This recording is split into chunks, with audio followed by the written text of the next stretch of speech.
Hello बच्चों, स्वागत है आपका। हम लोग कक्षा 12 का रसायन विज्ञान पढ़ रहे हैं। अध्याय 10 एनसीईआरटी बुक से है हैलो एल्केन तथा हैलो एरीन, और आज 10वां लेक्चर होगा इस चैप्टर में। 9 लेक्चर इस चैप्टर में हम लोग पहले ही पूरे कर चुके हैं। आज की वीडियो भी बहुत इंपॉर्टेंट होने वाली है। आज की वीडियो में मैं आप लोगों के लिए बहुत इंपॉर्टेंट पॉइंट्स लेकर आया हूँ, इन पे चर्चा करेंगे हम लोग। देखो आप, पॉइंट नंबर 1 है, देखो कायरल या असममित कार्बन। कायरल कार्बन की बात आती है।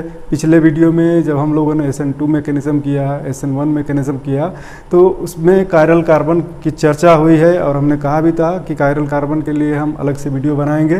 तो आज बारी है कायरल कार्बन को सीखने की तथा कायरलता का गुण क्या है। अगला पॉइंट देखो, ध्रुवण घूर्णकता या ऑप्टिकल एक्टिविटी क्या होती है, ये पॉइंट शामिल है। अगला पॉइंट है विन्यास का धारण, प्रतिलोमन तथा रेशमिक मिश्रण, ये सारी चीज़ें क्या हैं। और SN2 व SN1 अभिक्रियाओं के उत्पाद क्या मिलते हैं, ये सारी चीज़ें शामिल हैं आज की वीडियो में। तो चलो शुरू करते हैं आज की वीडियो को। आप शुरू से लेकर अंत तक बने रहें, इसमें बहुत सारी चीज़ें सीखने को मिलेगी। सबसे पहले हम कायरलता पर आ जाते हैं। कायरलता को अंग्रेजी में हम लोग कायरलिटी बोलते हैं। वे वस्तुएं जो अपने दर्पण प्रतिबिंब पर पूरी तरह अध्यारोपित नहीं होती कायरल वस्तुएं कहलाती हैं, जैसे जूतों की जोड़ी, हथेली। ये देखो, पूरी तरह अध्यारोपित नहीं होती, इसको अंग्रेजी में हम कहते हैं नॉन सुपर इम्पोजिबल। अगर कोई वस्तु अपने दर्पण प्रतिबिंब के साथ अध्यारोपित नहीं होती है तो उसको नॉन सुपर इम्पोजिबल कहेंगे। तो देखो, यहाँ अध्यारोपित होने का मतलब भी समझाऊंगा आपको मैं।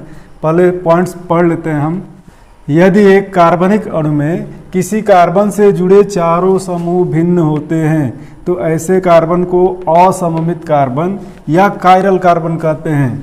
असममित कार्बन कहेंगे या फिर कायरल कार्बन कहेंगे।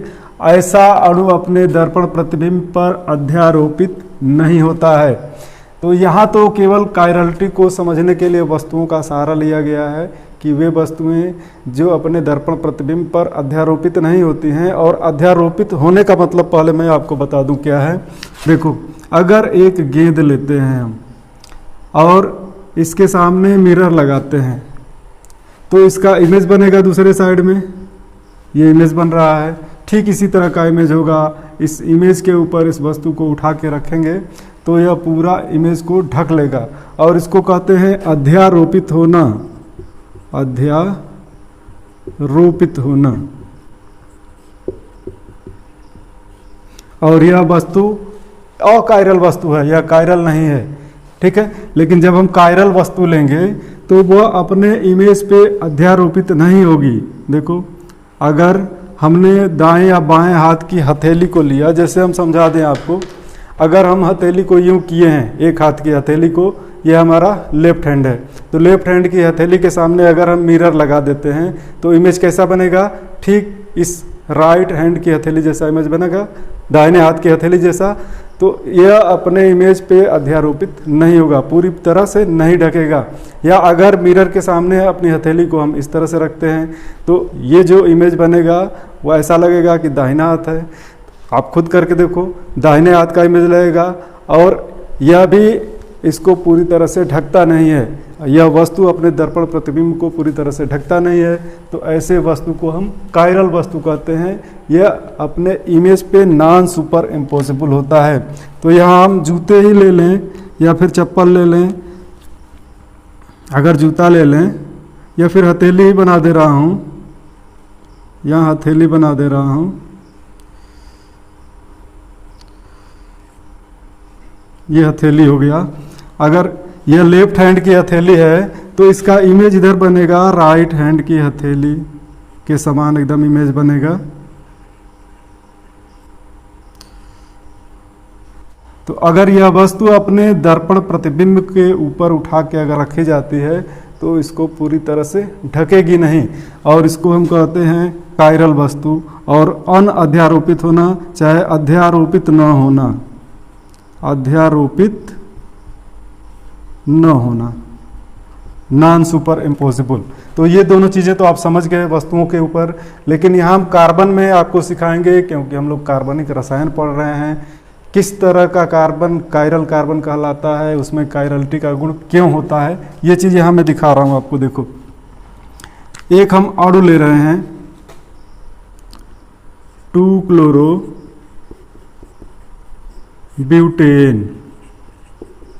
2-क्लोरोब्यूटेन ले रहे हैं। 2-क्लोरोब्यूटेन को अगर हम यहाँ बनाएं तो ब्यूटेन में 4 कार्बन होते हैं, ऐसा हम लोग जानते हैं। और 2 नंबर कार्बन के साथ अगर इधर से हम काउंटिंग करें तो 2 नंबर कार्बन के साथ क्लोरो समूह लगा हुआ है। बाकी सभी कार्बन की वैलेंसी हम हाइड्रोजन के द्वारा पूरी कर लेते हैं। यहाँ 3 हाइड्रोजन होंगे, यहाँ 1 हाइड्रोजन होगा, यहाँ 2 हाइड्रोजन लगे होंगे और यहाँ भी 3 हाइड्रोजन लगे होंगे। यह है 2-क्लोरोब्यूटेन। और इसको यहाँ पे देखो, इसमें यह कार्बन परमाणु, दूसरे नंबर वाला कार्बन परमाणु की अगर बात करें तो यहाँ से लगे, इस हाइड्रोजन को बाहर बना दे रहा हूँ। देखो, इस कार्बन से जो लगे हुए सभी समूह हैं उनके ऊपर आप विचार करो। एक तरफ Cl समूह लगा हुआ है, दूसरी तरफ CH3 लगा हुआ है, तीसरी तरफ हाइड्रोजन लगा हुआ है और चौथी तरफ CH2 CH3 समूह लगा हुआ है। यह एथिल समूह कहलाएगा, या मेथिल समूह है, या क्लोरो समूह है, और यह हाइड्रोजन परमाणु लगा हुआ है। तो चारों ही यहाँ ग्रुप एक दूसरे से अलग हैं, भिन्न ग्रुप लगे हुए हैं। और अगर किसी कार्बन के साथ ऐसी व्यवस्था बनती है तो ऐसे कार्बन को हम असममित कार्बन या कायरल कार्बन कहते हैं। इसको स्टार लगा के दर्शाते हैं कि यह कायरल कार्बन है। और अगर कायरल कार्बन है तो इस अणु का जो इमेज बनेगा, इस अणु का जो दर्पण प्रतिबिंब बनेगा, उस दर्पण प्रतिबिंब पर इस वस्तु को अगर रखा जाए, ऐसा कल्पना किया जाए कि उस दर्पण प्रतिबिंब पर इस वस्तु को रखने पे क्या होगा, पूरी तरह ढकेगा या नहीं, तो उस प्रतिबिंब पर इस वस्तु को रखा जाएगा तो प्रतिबिंब को पूरी तरह से नहीं ढकेगा। यहाँ तो एक प्लेन में सभी अणु दर्शाए गए हैं, लेकिन अगर किसी कार्बन के साथ जो भिन्न समूह जुड़े हैं, यहाँ कार्बन के ऊपर विचार कर रहे हैं कैसा संकरित है, यह sp3 संकरित कार्बन है। और sp3 संकरित जब कार्बन होता है, पहचानते कैसे हैं संकरण को, जब कार्बन के साथ जो चारों बांड हैं सिंगल बांड हैं तो वह कार्बन sp3 संकरित होता है। अगर एक भी बांड डबल हुआ तो वह sp2 संकरित कार्बन होता है। अगर ट्रिपल बांड है तो sp संकरित कार्बन होता है। तो यहाँ सभी के सभी बांड सिंगल हैं, यहाँ संकरण sp3 होगा। और ऐसे संकरण में अणु की ज्यामिति क्या बनती है, चतुष्फलकीय या टेट्राहेड्रल बनती है, चतुष्फलकीय ज्यामिति बनती है। यह आप कक्षा 11 में सीख चुके हैं। इसकी ज्यामिति चतुष्फलकीय होगी। और चतुष्फलकीय ज्यामिति एक प्लेन में तो नहीं होगी, 3 डायमेंशन में होगी। अणुओं के जुड़ने की व्यवस्था एक दूसरे से इस तरह व्यवस्थित होगी कि सभी अणु एक दूसरे से अधिकतम दूरी पे व्यवस्थित हों, सभी के सभी अणु एक दूसरे से क्या हो, अधिकतम विन्यास ग्रहण करें। इस तरह की कुछ व्यवस्था होगी। और जब अधिकतम विन्यास ग्रहण करेंगे तो अधिकतम दूरी वाला विन्यास ग्रहण करेंगे तो ऐसे में हम देखेंगे कि 2 अणु तो एकदम प्लेन में होंगे, लेकिन एक अणु प्लेन से बाहर और दूसरा प्लेन के अंदर की तरफ जाता हुआ दिखेगा। तो ऐसी व्यवस्था को चतुष्फलकीय व्यवस्था कहते हैं। 3 डायमेंशन में यह डायग्राम है। अगर सभी कार्नर्स को आपस में मिला दिया जाए तो एक चतुष्फलक का निर्माण होगा। ऐसा चतुष्फलक जिसमें 4 फलक होंगे और सभी कोर्स आपस में बराबर होंगे। तो चतुष्फलक के केंद्र पे ये चारों परमाणु लगे हुए होंगे, दिष्ट होंगे। ऐसी ही व्यवस्था को चतुष्फलकीय या फिर टेट्राहेड्रल ज्यामिति कहते हैं। तो ऐसी ज्यामिति कब प्राप्त होती है, जब कार्बन के साथ सभी बांड सिंगल हों, और सभी बांड सिंगल हों और ग्रुप चाहे सेम हो चाहे सेम ना हो, तब भी इस तरह की ज्यामिति प्राप्त होती है। लेकिन अगर ग्रुप सेम नहीं है तो यहाँ कोई और ग्रुप जुड़ा होगा, यहाँ कोई और, यहाँ कोई और यहाँ कोई और ग्रुप जुड़ा होगा, सभी ग्रुप भिन्न होंगे। और तब अगर इसके सामने इमेज लगाएंगे, जो प्रतिबिंब होगा उस प्रतिबिंब पर इस वस्तु को अगर रखें हम, तो यह वस्तु जाके ढकेगी नहीं। इसी गुण को कायरलता कहते हैं। इस कार्बन को, यह जो कार्बन मध्य में है, इसको असममित या एसिमेट्रिकल कार्बन बोलते हैं। तो ये सारी चीज़ें तो समझ गए। अब मैं इसका 3 डायमेंशन में इस अणु की आकृति को बना रहा हूँ और आपको दिखा रहा हूँ कि त्रिभिन्न अणुओं की व्यवस्था कैसे होगी। देखो, 2-क्लोरोब्यूटेन हमने लिया हुआ है और 2-क्लोरोब्यूटेन के लिए सबसे पहले तो मध्य वाला कार्बन हमने बना दिया एक तरफ, क्लोरो है तो क्लोरीन समूह प्लेन में बना दिया, एक तरफ हाइड्रोजन को प्लेन में बना दिया। यह तीनों ही परमाणु प्लेन में इस बोर्ड के प्लेन पर हैं। अब देखो क्या बच रहे हैं, CH3 और C2H5। देखो ये C2 और H5 5 हाइड्रोजन है, तो CH2 CH3 बोले एथिल समूह या फिर C2H5 बोले। तो यहाँ पे देखो एक अणु जो है इस प्लेन से पीछे की तरफ जाता हुआ दिखेगा और इसको डैश लाइन द्वारा दिखाते हैं CH3, और दूसरा ग्रुप जो है बोर्ड से आगे की तरफ आता हुआ दिखेगा, इसको वेज लाइन से दिखाते हैं या वेज लाइन बोलते हैं C2H5। ठीक है, तो इस तरह से यह व्यवस्था है। एक समूह यह जो बाहर की तरफ आता हुआ दिख रहा है और यह CH3 समूह बोर्ड से पीछे की तरफ जाता हुआ। तो 3 डायमेंशन में इस अणु के लिए इस तरह से व्यवस्था होती है। ये सभी के सभी बॉन्ड एंगल 109 डिग्री 28 मिनट होते हैं, जैसा कि चतुष्फलक में होता है। तो यह हो गया हमारा 2 क्लोरोब्यूटेन का 3 डायमेंशनल इमेज। त्रिविम में किस तरह से इस कार्बन के साथ जुड़े समूहों का विन्यास होता है, यह इमेज शो कर रहा है। अब इसी इमेज के सामने एक हम मिरर रखें। मान लो कि यह वस्तु सॉलिड है और सॉलिड इसका मॉडल बना के अगर दिखाया जा रहा है, तो इसके सामने इमेज रखेंगे तो इसका इधर क्या बनेगा, चित्र बनेगा, प्रतिबिंब बनेगा। तो किस तरह से प्रतिबिंब बनेगा, यह Cl समूह दिखेगा, कार्बन परमाणु, इसको मिटा दे रहा हूँ मैं, क्लोरीन के साथ कार्बन परमाणु और हाइड्रोजन परमाणु, ये तो तीनों एक प्लेन में हैं, प्लेन में ही दिखेंगे। और CH3 समूह बोर्ड से प्लेन से पीछे की तरफ और C2H5 समूह प्लेन से आगे की तरफ आता हुआ दिखेगा, C2H5। तो यह क्या हो गए, इस वस्तु का यह इमेज बन गया, यह प्रतिबिंब बन गया, दर्पण प्रतिबिंब। अब ये दोनों वस्तुएं, इसको चाहे हम इस तरह से 90 डिग्री के एंगल पे घुमा के रखें तब भी यह इसको पूरी तरह से नहीं ढक पाएगी, और इसी तरह उठा के रखें तब भी नहीं ढक पाएगी। तो ऐसी वस्तुओं को हम कायरल वस्तुएं, इस अणु को कायरल अणु, और इस पर स्टार लगा दे रहा हूँ, इस अणु को कायरल अणु बोलते हैं। और यह अपने दर्पण प्रतिबिंब को सुपर इम्पोज नहीं करता है, अध्यारोपित नहीं करता है। तो यह हो गया वस्तु जिसमें हमने लिया हुआ है कार्बनिक अणु, और यह हो गया प्रतिबिंब। तो यहाँ तो हमको उम्मीद है कि आप कायरल कार्बन क्या होता है और कायरलता का गुण क्या होता है, ये चीज़ें सीख गए होंगे। अब मैं दूसरे पॉइंट पे लेके चल रहा हूँ, जिसको ध्रुवण घूर्णकता या ऑप्टिकल एक्टिविटी कहते हैं। यहाँ आप जल्दी से स्क्रीनशॉट लो। चलो अब हम लोग ध्रुवण गुणकता या ऑप्टिकल एक्टिविटी की बात कर रहे हैं। इसको देखें, एक कायरल पदार्थ प्रकाश सक्रिय होता है। यह समतल ध्रुवित प्रकाश के तल को दक्षिणावर्त, जिसको क्लॉकवाइज बोलेंगे, अथवा वामावर्त, जिसको एंटी क्लॉकवाइज बोलेंगे, दिशा में घुमा देता है।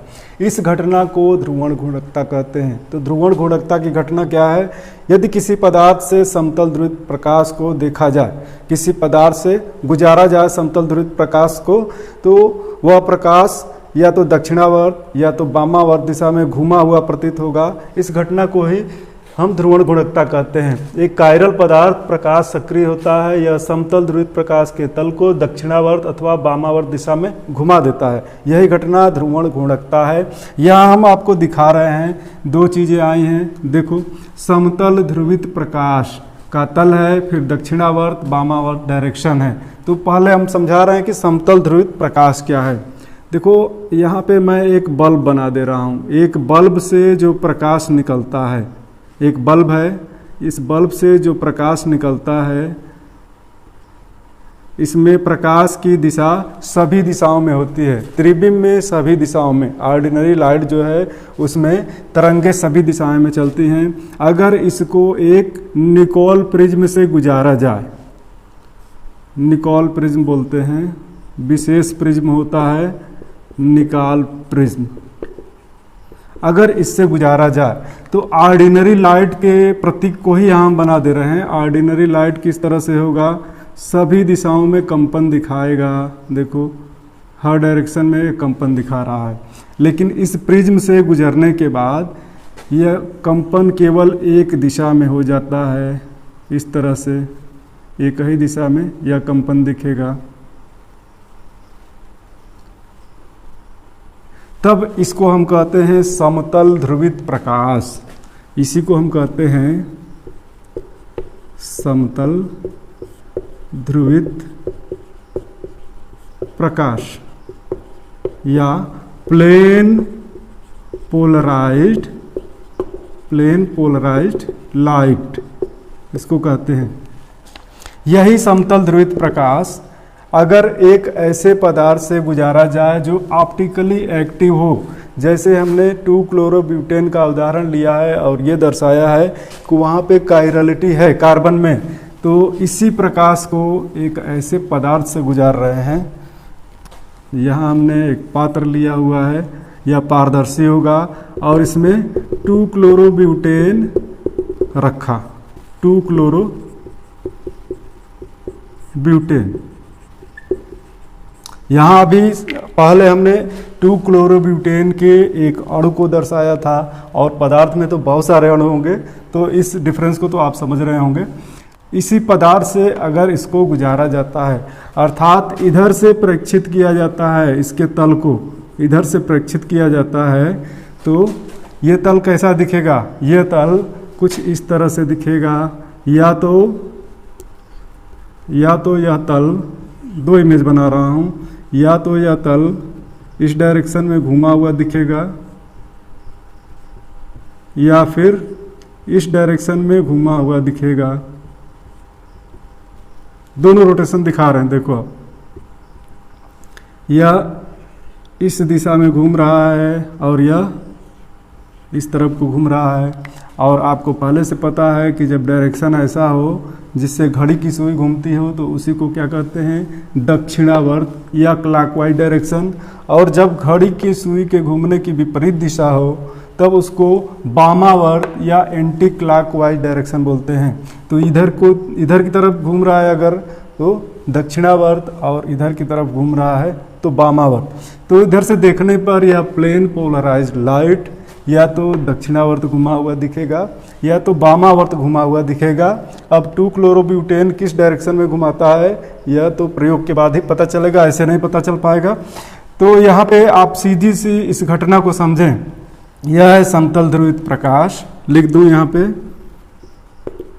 समतल ध्रुवित प्रकाश है यह, जो एक ही डायरेक्शन में कंपन हो रहा है। और यह क्या हो गया? इसका घूर्णन हो गया, यहाँ घूर्णन हो गया। ठीक है, तो यही घटना क्या कहलाती है? ध्रुवण घूर्णकता। इस ध्रुवित प्रकाश को घुमा देना ध्रुवण घूर्णकता कहलाती है। ये चीज आप समझ गए। अब हम आपको लेके चलेंगे विन्यास का धारण, प्रतिलोमन तथा रेशमिक मिश्रण। ये सारी चीजें क्या हैं, इन चीजों पे लेके चलते हैं। विन्यास का धारण, जिसे इंग्लिश में रिटेंशन इन कॉन्फ़िगरेशन कहते हैं। यदि रासायनिक अपक्रिया होने के पश्चात भी त्रिविम अणुओं की व्यवस्था अभिकारक के समान होती है।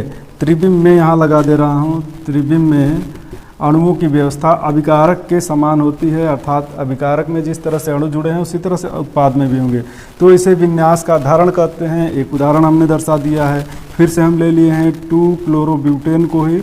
यहाँ पे देखो आप, जिस तरह से यहाँ पे अणु जुड़े हैं उसी तरह यहाँ भी जुड़े हैं। अंतर केवल इतना है कि रासायनिक अपक्रिया से पहले यह 2-क्लोरोब्यूटेन था, लेकिन रासायनिक अपक्रिया के पश्चात यह ब्यूटेनॉल 2 हो गया है। ठीक है, तो केवल इतना ही अंतर है, बाकी अणुओं के जुड़ने की व्यवस्था एक समान है। इसी को विन्यास का धारण बोलते हैं। यहाँ विन्यास का धारण हुआ है रिटेंशन इन कॉन्फ़िगरेशन। ठीक है, आप यहाँ जल्दी से स्क्रीनशॉट ले लो, प्रतिलोमन और रेशमिक मिश्रण समझा दें। अब हम विन्यास के प्रतिलोपन को समझा दे रहे हैं आप लोगों को। इसको इंग्लिश में इन्वर्जन इन कॉन्फ़िगरेशन बोलते हैं। यदि रासायनिक अभिक्रिया के पश्चात समूहों के जुड़नों का क्रम अभिकारक से उल्टा हो जाता है तो इसे विन्यास का प्रतिलोमन कहते हैं। आप लोगों को मैंने समझाया भी था कि जिस तरह से हवा में छतरी उलट जाती है, अगर दिशा इधर को है तो उलटते हुए दिशा इधर को हो जाती है, छतरी उलट जाती है। ठीक वही क्रिया प्रतिलोमन में होता है। हम यहाँ फिर से उसी अणु में दिखा रहे हैं 2-क्लोरोब्यूटेन में। पहले यहाँ 2-क्लोरोब्यूटेन बना दे रहे हैं, यह हाइड्रोजन है, यह क्लोरीन है, या डैश लाइन से CH3 समूह और वेज लाइन से C2H5 समूह जुड़ा हुआ है। न्यूक्लियोफाइल है OH माइनस आयन। अगर बैक अटैक यहाँ पे होता है तो इसकी व्यवस्था कुछ इस तरह से हो जाती है उत्पाद में। देखो OHC, यह हाइड्रोजन हो गया, यह डैश लाइन से CH3 और वेज लाइन से C2H5। ठीक है। अब देखो यहाँ पे विन्यास क्या हमको दिख रहा है। पहले समूहों के जुड़ने का क्रम इस डायरेक्शन में था, लेकिन जब उत्पाद बना है तो समूहों के जुड़ने का क्रम उस डायरेक्शन की तरफ दिख रहा है, उल्टा दिख रहा है छतरी जैसे। तो इसी को विन्यास का प्रतिलोमन या इन्वर्जन इन कॉन्फ़िगरेशन बोलते हैं। यह दिखा रहा है इन्वर्जन इन कॉन्फ़िगरेशन या प्रतिलोमन को, यह प्रतिलोमन की घटना हो गई। अब हम रेशमिक मिश्रण को समझा दे रहे हैं आपको। तो चलो स्टूडेंट्स, रेशमिक मिश्रण को दिखा दे रहा हूं मैं। रेशमिक मिश्रण के बारे में लिखा हुआ है, जब किसी पदार्थ में डी रूप, और डी रूप उसको कहेंगे जो विलयन दक्षिणावर्त गुणक हो, जो कार्बनिक पदार्थ समतल ध्रुवित प्रकाश के तल को दक्षिणावर्त दिशा में घुमा दे रहा है, उसको डी रूप कहते हैं। तो जब किसी पदार्थ में डी रूप तथा एल रूप ठीक इसी के उल्टा वामावर्त दिशा में घुमाने वाला पदार्थ, जब किसी पदार्थ में डी रूप तथा एल रूप समान मात्रा में उपस्थित होते हैं तो इसे रेशमिक मिश्रण कहते हैं। Racemic mixture. रेशमिक मिश्रण समतल ध्रुवित प्रकाश को किसी भी दिशा में नहीं घुमाता, अर्थात ऑप्टिकली इनएक्टिव होता है, ऑप्टिकली एक्टिव नहीं होता है। क्यों नहीं घुमाता? क्योंकि डी रूप तथा एल रूप एक दूसरे के घूर्णन को निरस्त कर देते हैं। इसमें इस मिश्रण में दोनों ही रूप उपस्थित हैं। डी रूप, डी जिसको प्लस रूप भी कहते हैं और एल जिसको माइनस रूप भी कहते हैं, दोनों ही उपस्थित हैं। एक दक्षिणावर्त घुमाने का कोशिश करेगा तो दूसरा वामावर्त घुमाने की कोशिश करेगा, और दोनों ही एक दूसरे के घूर्णन को निरस्त कर देते हैं। इस तरह से यह समतल ध्रुवित प्रकाश के प्रति इनएक्टिव हो जाता है, या समतल ध्रुवित प्रकाश के तल को किसी भी डायरेक्शन में नहीं घुमाता। तो इसी को हम रेशमिक मिश्रण कहते हैं। यहाँ रेशमिक मिश्रण मैं दिखा दे रहा हूँ आपको, फिर से यही एग्जाम्पल ले रहा हूँ। देखो अब कार्बन हो गया, यह क्लोराइड और हाइड्रोजन समूह, यहाँ डैश लाइन से CH3 जुड़ा है और वेज लाइन से C2H5 जुड़ा है। फिर से न्यूक्लियोफाइल का अटैक है। न्यूक्लियोफाइल वीक है इस केस में। तो इस केस में देखो दोनों साइड से अटैक होता है, क्योंकि यहाँ कार्बोकेटायन का निर्माण होता है। हमने पिछली वीडियो में पढ़ाया है जस्ट। कार्बोकेटायन का निर्माण होगा, यह Cl निकल जाएगा, यह सभी ग्रुप सीधे हो जाएंगे। sp2 हाइब्रिडाइजेशन उस समय होता है और इसकी ज्यामिति त्रिकोणीय समतलीय हो जाती है, ट्राइगोनल प्लेनार हो जाती है। सभी जो बॉन्ड एंगल्स हैं वो 120 डिग्री हो जाते हैं। तो यहाँ पे एक कार्बोकेटायन बनता है, उसमें बैक साइड और फ्रंट साइड दोनों ही अटैक होता है और दो तरह के प्रोडक्ट बनते हैं। देखो आप CH है, Cl CH3 प्रोडक्ट में यहाँ OH समूह जुड़ जाएगा, OH और वेज लाइन से C2H5 जुड़ा होगा, और दूसरा है OH, यह बैक साइड अटैक में प्रोडक्ट बनेगा CH डैश लाइन से CH3 और वेज लाइन से C2H5। देखो आप दोनों ही प्रोडक्ट क्या हैं? यह उत्पाद जो है इसका दर्पण प्रतिबिंब है। दोनों ही उत्पाद बनते हैं, दोनों के भौतिक और रासायनिक गुण भी समान होते हैं, कोई चेंजिंग नहीं होती है। चेंजिंग केवल प्रकाश, समतल ध्रुवित प्रकाश के तल को घुमाने में होती है। इसमें से कोई दक्षिणावर्त घुमाता है, दूसरा वाला वामावर्त घुमाता है। इनको हम कहते हैं इनैंशियोमर। और इसी के बीच में अगर मिरर रख दें तो यह एक दूसरे के दर्पण प्रतिबिंब हैं, तो इनको प्रकाशिक समावयवी भी कहते हैं, ऑप्टिकल आइसोमर। देखो शब्द को, यहाँ शब्दों को लिख दे रहा हूँ, ये दोनों इनैंशियोमर कहलाते हैं, इनैंशियोमर। और इनैंशियोमर ही प्रकाशिक समावयवी होते हैं, प्रकाशिक समावयवी। यह एक दूसरे के प्रकाशिक समावयवी हैं क्योंकि एक दूसरे के इमेज बना रहे हैं। ठीक है, तो ये सारी चीज़ें समझ गए। अब देखो पॉइंट बच रहा है SN2 व SN1 अभिक्रिया के उत्पाद। अगर यह अभिक्रिया SN2 मैकेनिज्म से चलती है तो आपको पिछली वीडियो में मैं बता चुका हूं, अगर डिटेल पढ़ना चाहते हैं तो जब यह SN2 मैकेनिज्म के द्वारा चलेगी तो प्रतिलोमन उत्पाद बनेगा, इन्वर्जन उत्पाद बनेगा। ठीक है, और जब यह SN1 मैकेनिज्म से अभिक्रिया चलेगी तो इस केस में रेशमिक मिश्रण प्राप्त होता है। इनैंशियोमर्स जो होते हैं यह मिलके क्या बनाते हैं, रेशमिक मिश्रण बनाते हैं। इनैंशियोमर ही मिलके रेशमिक मिश्रण बना देते हैं। ठीक है, तो ये सारी चीज़ें आप समझ गए होंगे कि SN1 मैकेनिज्म से जब यह अभिक्रिया चलती है तो यहाँ कार्बोकेटायन बनता है, बैक साइड से फ्रंट साइड से दोनों तरफ से अटैक होता है।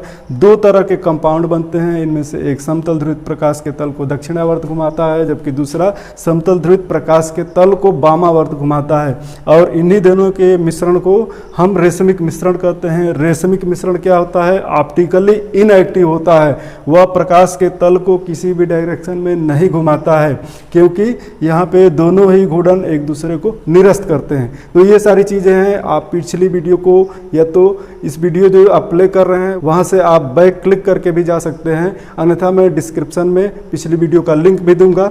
तो आज की टॉपिक हमारी समाप्त होती है, मिलेंगे नेक्स्ट वीडियो में। Thank you.